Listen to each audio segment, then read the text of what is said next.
Les auteurs des putschs qui ont secoué l'Afrique de l'Ouest prétendaient rectifier une situation de crise imputée aux dérives des régimes précédents.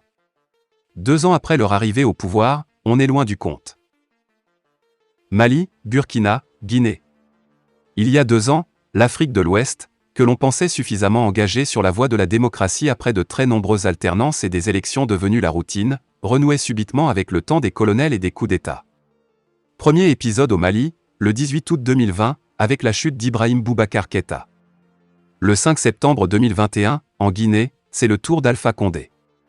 Et, enfin, le 24 janvier 2022, au Burkina, celui de Roch Marc Christian Kaboré. La Guinée-Bissau, elle, a échappé de peu au même sort. Ces putschs, qualifiés un peu vite de « coups d'État nouvelle génération », alors qu'ils ressemblaient furieusement à ceux qui ont émaillé l'histoire contemporaine africaine entre les années 1960 et le début des années 1990, avaient pour objectif supposé, selon leurs auteurs, de rectifier une situation de crise imputée aux dérives de pouvoirs issus des urnes. Plusieurs dénominateurs communs. Ces 3 pays étant confrontés à des problématiques sécuritaires, les militaires ont en outre eu beau jeu de dénoncer et de prétendre pallier l'incurie des régimes en matière de lutte contre le terrorisme. Dernier dénominateur commun, tous ont été menés par des officiers, colonels ou lieutenants-colonels quadragénaires, et donc relativement jeunes, au profil étrangement similaire. Assimi Goïta, Mamadi Doumbouya et Paul-Henri Sandaogo Damiba ont été formés à l'étranger et ont dirigé des forces d'élite dans leurs pays respectifs. Des prises de pouvoir par la force, la plupart du temps acclamées par la population, en tout cas personne ne regrette la chute des présidents en question, qui révèle au grand jour un bien triste constat, le sentiment largement partagé que les élections, et par association la démocratie, ne servent à rien et ne reflètent même pas la volonté réelle des citoyens. Dans des pays où le quotidien rime souvent avec chômage, flambée des prix, difficultés d'approvisionnement en eau et délestage récurrents, on peut comprendre la défiance générale à l'encontre des dirigeants censés résoudre ces problèmes. Alors quand aucune solution ne pointe à l'horizon, on ouvre la boîte de Pandore, et donc les bras à ceux qui enfilent le costume, en l'occurrence un simple treillis de sauveurs. Lesquels savent très bien comment faire passer la mère pilule, promesses tous azimuts, populisme débridé, exacerbation de la fierté nationale, désignation de boucs émissaires, généralement l'ancienne puissance coloniale, etc. Promesses sans lendemain. Nos présidents kaki bandent les muscles, serinent que leurs pays n'ont de leçons à recevoir de personne et qu'ils ne se soucient que du bonheur du peuple. Tous utilisent la même antienne pour jouer les prolongations et faire durer leur transition au-delà du raisonnable. Il faut refonder l'État, clament-ils en chœur. Tout revoir de fond en comble, les constitutions, les institutions, les lois. Consulter les forces vives de la nation, soigneusement triées sur le volet bien entendu. Avec eux, l'avenir ne peut être que radieux. 2 ans après la chute d'Ibeka, les fruits ont-ils passé la promesse des fleurs? Évidemment, non.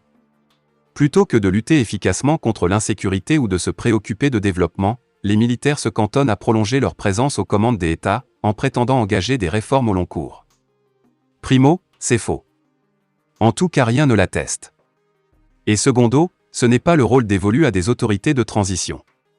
Bénéficiant d'une certaine popularité, liée surtout au rejet des pouvoirs qui l'ont défait, les juntes en place ne laissent en outre guère entrevoir une volonté de remettre sur les rails la démocratie. Bien au contraire, le plus souvent, la classe politique est mise à l'écart, la liberté d'expression confisquée, les journalistes menacés, les manifestations sur la voie publique interdites et la justice dévoyée pour mettre hors d'état de nuire d'anciens caciques des régimes précédents, voire les opposants les plus influents. Boubou Cissé et Tiéman Hubert Koulibaly au Mali, Cellou Dalein Diallo ou Sidia Touré en Guinée en sont les exemples les plus flagrants. La loi du plus fort. Ces juntes ne rendent aucun compte, accaparent tous les leviers de l'État, fixent la durée de leur mandat, à leur guise, ne prennent aucun engagement, usent et abusent de la loi du plus fort. On se croirait revenu au temps du parti unique.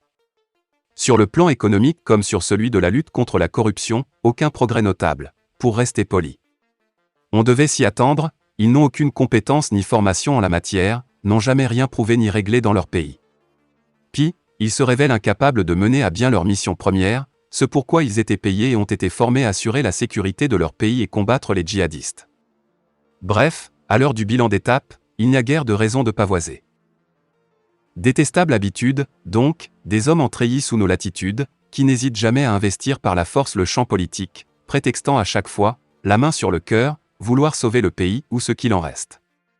Le constat d'échec des dirigeants, et des classes politiques en général, étant posé, et le débat sur les carences démocratiques ou institutionnelles en Afrique étant ouvert depuis l'époque des conférences nationales, est-ce une raison suffisante de ne pas s'interroger sur ces transitions dévoyées?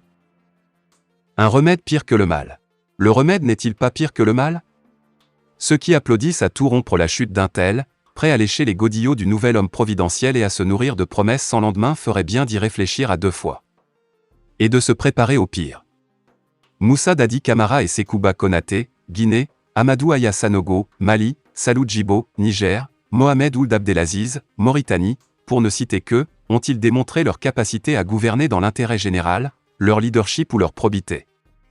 À trop rêver d'un nouveau Thomas Sankara, on risque surtout de se retrouver avec un vulgaire Yahya Jammeh.